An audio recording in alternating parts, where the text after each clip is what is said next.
Eh bien, salut à tous et bienvenue pour cette nouvelle deck profile. Aujourd'hui, je vous propose un deck Dogmatika, Runic et Horus. C'est un deck qui va être joué surtout pour le grand game et qui va empêcher votre adversaire de pouvoir jouer avec son extra deck ou alors en bannissant des cartes du deck de l'adversaire. Ce deck, je ne le conseille pas aux débutants car il faut bien savoir gérer le jeu et il faut bien connaître comment on joue justement les runiques en gérant les ressources, etc., etc. Donc ça sera plus pour les intermédiaires. Il coûte un petit peu cher, notamment Hamset Horus là qui coûte 60 € la carte, donc ça coûte un peu cher. Je les aurais pas dans ce deck puisque moi je les ai revendus, mais je vais vous montrer avec Hamset comment on peut jouer. Il est forcément nécessaire dans le deck. Donc voilà, moi il me manque cette carte-ci, mais c'est un deck qui peut être très intéressant, mais il faut avoir les cartes bien évidemment. Donc on va commencer tout de suite par la decklist et puis je vais vous montrer tout ça et voir un petit peu comment aussi il se joue en vous montrant un petit combo à la fin, donc restez jusqu'à la fin, n'hésitez pas. Donc on va commencer par les Dogmatika, on va jouer deux Dogmatika Ecclesia. Quand cette carte est invoquée normalement ou spécialement, vous pouvez aller chercher une carte Dogmatika depuis votre deck à votre main. Vous pouvez ensuite avoir un Dogmatika Fleur de Lys. Et une fois que votre adversaire invoque spécialement un monstre depuis l'extra deck sur le terrain, vous pouvez invoquer spécialement cette carte depuis votre main sur le terrain. Et en plus, vous pouvez negate un effet de monstre en face. Si vous contrôlez un Dogmatika, bien sûr. Vous avez Dogmatika Maximus qui vous permet de s'invoquer spécialement si vous avez un monstre fusion, Xyz ou synchro dans votre cimetière. Vous le bannissez et vous invoquez spécialement cette carte. Donc elle a 3000 points de défense. Généralement, on la met en défense. Vous pouvez ensuite envoyer deux monstres depuis votre extra deck au cimetière et deux monstres depuis l'extra deck de votre adversaire au cimetière. Donc ça va pas mal vider le deck de votre adversaire. Vous aurez deux serviteurs de Nadir qui vous permettra d'aller tuto généralement la Dogmatika Ecclesia. Ça va dépendre un petit peu des circonstances. Par contre, faites gaffe, quand vous utilisez serviteur de Nadir, vous ne pourrez plus utiliser votre extra deck. Donc utilisez vraiment qu'à la fin. Vous avez ensuite la sentence Dogmatika qui est tutorisable avec la Dogmatika Ecclesia. La sentence Dogmatika qui peut péter un monstre en face avec une attaque égale ou supérieure au monstre que vous allez péter. Et si vous envoyez un monstre qui a un effet dans de l'extra deck dans le cimetière, bah c'est win, encore mieux. Donc ça sera pour les Dogmatika. Voilà, l'engine il est assez petit, il y a eu pas mal de rééditions, donc c'est pas très cher. Vous pouvez aller le chercher dans les Rarity Collection et la sentence Dogma c'est en MP21. Donc assez facile à avoir le petit engine Dogmatika. On aura deux assauts synchroniques, c'est une carte qui peut s'invoquer spécialement en payant 700 LP et c'est un synthoniseur de niveau 2. Donc avec les cartes Dogmatika qui sont niveau 8 et les cartes Horus qu'on va voir juste après, vous pourrez faire une synchro 10 qui va être la baronne de fleurs généralement et ça va être assez intéressant. Donc comme je vous ai dit, les Horus on en aura un de chaque, donc Happy, on aura Douamatef et l'autre que j'arrive pas à prononcer son nom, je vous le mets ici. J'ai jamais réussi à prononcer son nom, donc les 3 plus 3 Hamset. Donc on va imaginer qu'il y a 3 Hamset en plus dans cette decklist, donc je l'ai pas les Hamset, hein, désolé, mais voilà, comprenez-le dans le deck. Et on aura bien sûr deux sarcophages du roi. Donc les Horus, pour ceux qui ne connaissent pas, ils peuvent s'invoquer spécialement depuis votre cimetière si vous contrôlez un sarcophage Horus, un sarcophage du roi. Et Hamset, il peut aller tuto le sarcophage du roi en envoyant deux cartes, dont lui, depuis votre main au cimetière et ensuite piocher une carte et aller chercher le sarcophage du roi. Donc tout ce qui est carte advantage, c'est vraiment très fort dans ce deck. Quand je vous ai dit, vous allez recycler assez facilement vos ressources. Et si vos Horus sont dans le cimetière, à chaque fois vous avez sarcophage du roi sur votre terrain, vous les réinvoquez spécialement. Donc vous pouvez invoquer jusqu'à 4 Horus depuis votre cimetière sur votre terrain, faire des synchro 10 avec assaut synchronique, donc ça c'est juste insane, et faire ensuite des X8 aussi avec vos Horus, ou même garder vos Horus sur le terrain si vous en avez besoin, ça va dépendre des situations. On aura ensuite l'engine Runic, donc c'est pour moi ce qui va prendre le plus de place. Donc l'engine Runic, c'est ce qui va vous permettre de bannir des cartes depuis le deck de votre adversaire. Donc on aura 3 destructions Runic qui vous permettra de cibler une carte piège contrôlée par votre adversaire, détruisez-la et bannissez 4 cartes, donc 3 destructions Runic qui sont très fortes. 3 malédictions Runic qui vous permettra de cibler un monstre à effet, vous enlevez son effet, enfin il a plus d'effet et vous pouvez bannir 3 cartes depuis le deck à votre cimetière, enfin à son cimetière, à votre adversaire. La pointe Runic qui peut bannir la carte du dessus de votre deck, mais surtout qui va chercher n'importe quelle carte Runic dans le deck. Et ce que je vous ai pas dit, c'est que chaque 4 Runic peuvent invoquer spécialement un monstre Runic depuis votre extra deck. Donc ça c'est très fort dans la zone extra, hein, bien sûr. 3 feux étincelants. La feu étincelant qui vous permettra de cibler un monstre invoqué spécialement et bannir 2 cartes depuis le deck de votre adversaire. Vous avez 2 sommets Runic qui vous permettra de cibler un monstre sur le terrain face recto. La prochaine fois qu'il est détruit, il ne le sera pas. Et en plus, vous pouvez bannir, celle-ci a banni 3 cartes. Donc en plus, vous pouvez bannir 3 cartes, donc 2 sommets Runic. une dissipation runique, une tête cinglante et une gouttelette runique. Pareil, ils ont chacun un effet. Si votre adversaire pioche, vous pouvez bannir des cartes. Si votre adversaire contrôle plus de monstres, vous pouvez bannir les cartes par rapport à ce que votre adversaire contrôle, etc., etc. On aura 2 fontaines runiques, car elle est semi-limitée. Et la fontaine runique qui vous permettra de regérer vos ressources. Donc, si vous avez jusqu'à 3 cartes runiques depuis votre cimetière, vous pouvez les remélanger dans le deck et repiocher 3 cartes. Vous n'allez pas repiocher forcément les cartes que vous avez remis, et vous avez encore des cartes à advantage. Vous avez utilisé des cartes, plus en plus vous récupérez des cartes, c'est juste trop fort. On n'aura qu'une seule staple, on aura juste la hache, car déjà les runiques ils font le taf, ils vous permettent de pas mal ralentir votre adversaire, d'invoquer spécialement des monstres depuis l'extra deck, et en plus de protéger vos cartes magie piège. Donc ça on verra juste là dans l'extra deck. Donc dans l'extra deck je vais mettre, si j'arrive à attraper mes cartes, juste ici, on va mettre 3 cartes Ungin.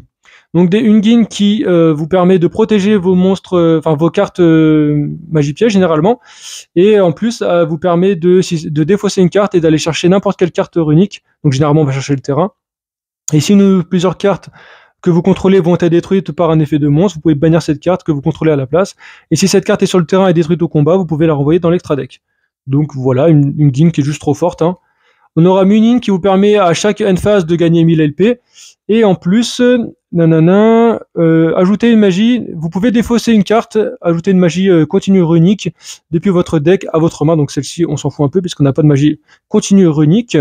On aura juste une magie de terrain. On aura en plus le Géry des Crocs. Donc lui, il est non destructible par des effets de carte. Et si cette carte est invoquée spécialement, vous pouvez cibler une carte magie non jeu rapide, par contre runique dans votre cimetière, et l'ajouter à votre main. Donc par exemple, un terrain, s'il a été détruit, vous pouvez utiliser cette carte-ci. Donc toutes les cartes que vous voyez là, runiques, ils sont invocables avec les cartes magie jeu rapide runique. On aura le Freaky Crow. Donc lui, c'est lorsqu'une attaque dans votre zone extra est déclarée, vous pouvez bannir 2 cartes du dessus de deck de votre adversaire et aucun joueur ne reçoit 2 dégâts. Si cette carte est détruite sur le terrain, au combat ou par un effet de carte, vous pouvez cibler une magie jeu rapide dans votre cimetière et ajouter-le à votre main. Donc c'est pareil, carte advantage, c'est vraiment très très fort. On aura 2 autres fusions, donc le Titanclad et la Entes. Entes, une fois qu'elle est dans le cimetière, elle peut détruire une carte de l'adversaire. Et le Titanclad, une fois que vous l'avez mis dans votre cimetière, à la end phase, il peut soit invoquer un Dogmatika ou soit rajouter un Dogmatika depuis votre deck à votre main. Vous avez ensuite le héros de la lumière de l'arc qui est faisable avec justement une de ces fusions runiques plus assaut synchronique. Donc c'est un Omni Negate et en plus ça empêche votre adversaire d'utiliser son cimetière. Bon, en plus ça fait bannir des cartes de votre adversaire. On aura 2 Synchrodis. Donc la baronne de fleurs, Omni Negate qui est facile à faire. Et pareil, Ange du chaos qui est faisable en plus avec les Dogmatika et les runiques qui vous permet de bannir une carte et en plus 3500 points d'attaque. Ça protège des monstres ténèbres et lumière, donc c'est assez sympathique à avoir. La charmeuse qui vous permet d'invoquer spécialement depuis le cimetière de votre adversaire sur votre terrain pour avoir un monstre en plus. On aura le roi géant entraîneur qui vous permettra, par contre il vous faut 3 monstres de niveau 8. Lui ça vous permettra de piocher une carte et révéler là, puis si c'est un monstre, infliger 800 points de dommages à votre adversaire, donc c'est pareil, ça vous permet toujours d'avoir des cartes en plus, donc de piocher des cartes. On aura la petite carte que vous connaissez peut-être pas, qui est sortie dans Maze of Millennia il y a très récemment. Donc une fois par tour, durant votre stand-by phase, vous pouvez attacher une carte depuis le cimetière de votre adversaire comme matériel, et vous ne pouvez utiliser chacun des effets qu'une seule fois par tour. Si cette carte est invoquée par Xyz, vous pouvez regarder l'extra deck de votre adversaire et envoyer une carte au cimetière. Vous pouvez détacher un matériel de cette carte, puis cibler une carte contrôlée par votre adversaire, détruisez-la, puis si vous avez détruit un monstre, infligez les dommages, les dégâts. Donc ça c'est vraiment très très fort. Par exemple si vous jouez au time, ça vous permet d'infliger des dégâts de façon, et c'est juste insane. Pareil pour le roi géant entraîneur, si vous jouez au time, vous avez juste à invoquer vos Russes, spécialement vous faites un des 2 Xyz, boum, vous infligez des dégâts, après vous temporisez au maximum, et même si votre adversaire n'arrive pas à vous foncer dedans, si vous gagnez au time, c'est vraiment très sympa. On aura le Typhoon, qui est faisable avec justement no Xyz, qui est juste insane aussi dans le deck. Donc on va passer directement au side deck, vous allez voir que c'est un petit peu spécial, entre guillemets. On aura un Zeus et un numéro 38, donc le Zeus si vous jouez des Xyz forcément. Le numéro 38 qui vous permet de negate une magie piège et en plus l'attacher comme matériel. On va le laisser là pour que vous voyez bien. On aura 2 orages foudroyants si vous jouez des cartes pareilles des decks magie piège, notamment le deck labyrinthe qui est assez chiant, on va pas se mentir. 3 à force égale, pareil, tous les decks prennent quasiment tous à force égale, donc c'est sympathique de l'avoir. 3 Nib, hop, si c'est jouer des decks combos, je pense notamment à Cybers, etc., donc ça peut être sympathique. 3 infini éphémères, Pareil, c'est la meilleure carte à avoir, qui vous permet de negate un effet si vous contrôlez aucun monstre, qui permet de ralentir un petit peu le deck de l'adversaire, et 2 Uluberlu, par exemple, contre Mannadium, c'est juste insane d'avoir Uluberlu. Donc voilà un side deck qui est plutôt intéressant et qui est juste trop fort contre certains decks. Donc c'est sympa d'avoir ça. On va passer tout de suite au combo, et je vais vous montrer un petit peu comment le deck fonctionne. Donc là, on va dire qu'on va commencer avec une main de départ comme ça, qui est juste la meilleure main de départ à avoir. On va dire que tout Amatef, c'est Hamset, et on va voir comment on va jouer. Donc, du coup, vous faites effet Hamset, vous envoyez 2 cartes, dont lui, au cimetière. Donc là, on envoie 2 cartes au cimetière, donc Hamset plus une carte runique, généralement. Donc c'est la meilleure chose à faire. Et vous allez chercher votre sarcophage du roi. Sarcophage du roi qui est... Donc là, vous allez chercher le sarcophage du roi, et avec Hamset, en plus, vous pouvez piocher une carte. On va dire qu'on est tombé sur une carte runique. Donc c'est plutôt intéressant pour nous. Donc ensuite, on peut, avec le sarcophage du roi, renvoyer un monstre Horus, hop, dans notre deck, à notre cimetière. Et du coup, on peut invoquer spécialement une fois par tour les Horus sur notre terrain. Donc on a déjà rien fait, on a juste défaussé des cartes, et on a 2 monstres sur notre terrain de niveau 8. Donc là, on peut déjà faire une X6-8 si jamais c'est possible. On peut même invoquer spécialement Assaut Synchronique, et ensuite faire la Synchro 10 Baronne. Donc c'est ce qu'on va faire. On va commencer par lui. On enlève lui, et lui, on fait lui. Donc ça, on met ça au cimetière. Donc là, on se retrouve dans cette configuration-là. On a une carte qui peut nous protéger contre un éventuel Nibiru, si jamais. On fait ensuite pointe runique. Une fois qu'on a fait pointe runique, on invoque spécialement une Guine. Une Guine qui va, hop, défausser une carte et aller chercher le terrain. Donc on va chercher le terrain ici. On est dans cette formation ici. Une fois qu'on a fait ça, on peut faire serviteur de Nadir. On va envoyer une carte depuis notre extra deck au cimetière. Donc généralement, on va envoyer Titanclad. Hop, ça c'est au cimetière. Ensuite, avec du coup serviteur de Nadir, on va chercher une Dogmatica. Moi j'aime bien aller chercher Fleur de Lys, ou alors vous pouvez prendre Dogmatica Maximus, mais là on n'en aura pas besoin dans cette configuration-là. Donc du coup là vous avez la Baronne de Fleurs, vous avez un Tuamatef et une Guine. Donc là vous pouvez même faire, si vous le voulez, hein, vous n'êtes pas obligé, vous pouvez faire après Ange du Chaos par exemple. Et ben là vous avez 2 Synchro 10, hein. Donc là, on va rester plutôt dans cette configuration-là pour l'instant. Voilà. Donc là, je vous montre un combo parmi tant d'autres, hein. Vous pouvez en faire plein d'autres, ne vous inquiétez pas. Donc là, on n'a pas de runique. Par contre, si au prochain tour, on pioche des runiques, on aura le terrain qui va nous permettre de repiocher nos cartes. Et en plus, une Guine qui protège du coup notre terrain. Et Baronne de Fleurs qui a une Omni-Negate si jamais on protège. Donc là, du coup, End-Phase. End-Phase, on peut invoquer spécialement un monstre Dogmatica puisqu'on a l'effet de notre Titanclad dans notre cimetière. Donc là, on va invoquer Dogmatica Ecclesia. Vu qu'elle a été invoquée normalement ou spécialement, on peut aller chercher la sentence Dogmatica. Par contre, le problème, c'est qu'on ne pourra pas la poser, du coup, puisque c'est la End-Phase. Mais c'est pas grave, puisqu'on a quand même pas mal de cartes pour se protéger. Elle est non destructible par des effets de cartes depuis l'extra deck. Et ensuite, au prochain tour, on aura la sentence Dogmatica. Et même si pendant que notre adversaire invoque par exemple un monstre de l'extra deck, on peut invoquer spécialement Fleur de Lys depuis notre main. Donc ça va être hop dans cette optique-là, comme ça, avec le terrain qui est là. Donc là, Fleur de Lys est invoqué, hop, on enlève un effet de l'adversaire. Déjà, on aura tout ça que sur notre terrain. Donc après, pour que notre adversaire y passe le terrain, ça va être un petit peu plus compliqué. Et je vais vous montrer un autre combo qu'on peut faire avec les runiques, et pas trop avec les Horus, vous allez voir. Donc là, on va se retrouver avec cette main de départ ici. Donc on va faire directement effet feu étincelant. On va pouvoir invoquer spécialement une Guine.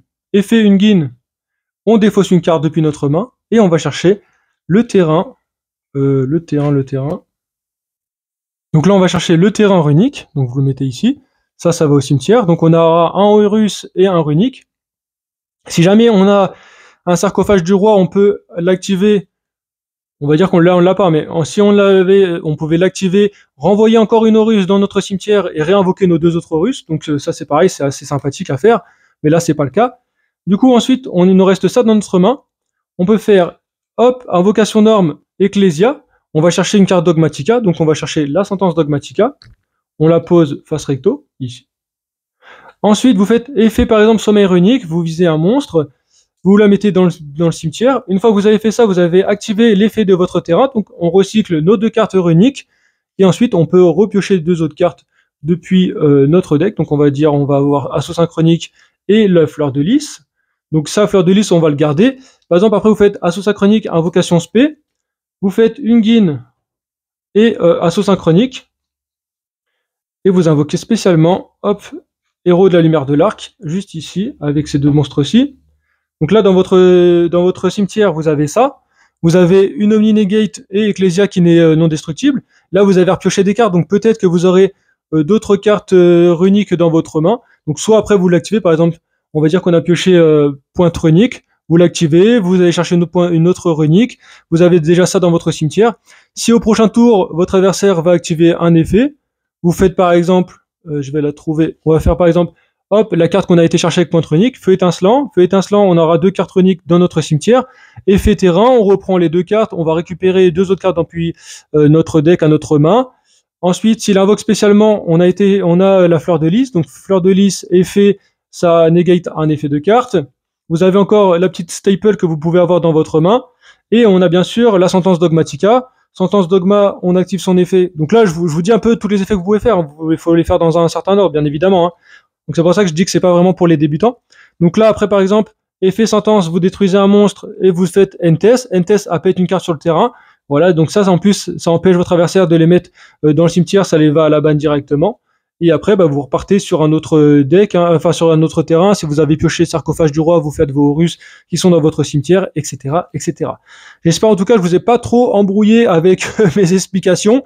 C'est vrai que je les ai fait un petit peu comme ça, mais il faut jouer le deck en fait pour le comprendre. C'est moins facile à expliquer qu'à jouer parce que bah ça va dépendre en fait de vos mains de départ. Si vous avez des mains de départ avec les runiques, bah vous jouez les runiques, et si vous avez des mains de départ avec Ecclesia ou alors les Horus, vous pouvez, dans tous les cas, vous pouvez invoquer des monstres et faire des choses. Donc ça, de toute façon, c'est facile, mais le but du jeu, ça va être de bannir les cartes du deck de l'adversaire et d'envoyer les cartes de l'extra deck de votre adversaire au cimetière pour, comme je vous ai dit, empêcher votre adversaire de pouvoir installer un board qui vous permettra de vous passer. Bien évidemment, quand vous jouez des cartes runiques, comme je vous ai dit tout à l'heure, vous ne pourrez pas faire de battle phase. Donc le but, c'est d'invoquer le plus de monstres possible pour empêcher votre adversaire de jouer, pour enlever des cartes depuis son deck, comme je vous ai dit, ou alors qu'il empêche de toute façon de jouer, qu'il peut pas imposer un board, et après, bah du coup, jouer au grand game et gagner comme ça. Donc voilà, c'est quand même un deck assez intéressant. Donc dites-moi dans les commentaires ce que vous en pensez de ce deck. Dites-moi si c'est un beau deck ou pas. Si vous voulez rajouter d'autres cartes, si vous pensez que vous avez des idées pour rajouter d'autres cartes, pour l'améliorer, etc. Je serais curieux de savoir en commentaire de ce que vous pensez. Donc voilà, on se retrouve très prochainement pour un nouveau deck profile ou pour de nouvelles vidéos tout simplement. Allez, ciao!